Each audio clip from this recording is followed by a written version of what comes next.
কি কিছু বলবেন? অনেক সুন্দর গান করেন তো আপনি।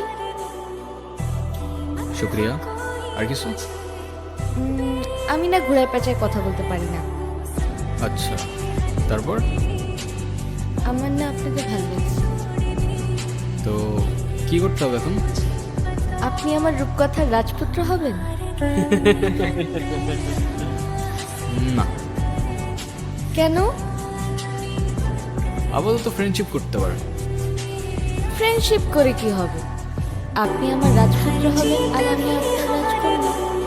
ভাইয়া আপনারা কিছু মনে করেন না তো, আমার বান্ধবী স্কুল একটু ঢিলা আছে, এই চল তো ভাই। হ্যাঁ, আমি না এতদিন ঠিক বুঝতাম না তুই তোর মিউজিক নিয়ে এত প্যাশনেট কেন। আজকে বুঝলাম বন্ধু। খুব ভালো বুঝছেন, ধন্যবাদ, অ্যাপ্রিসিয়েটেড। ও তো শোন না, আপনি আমার রূপকথার রাজপুত্র হবেন।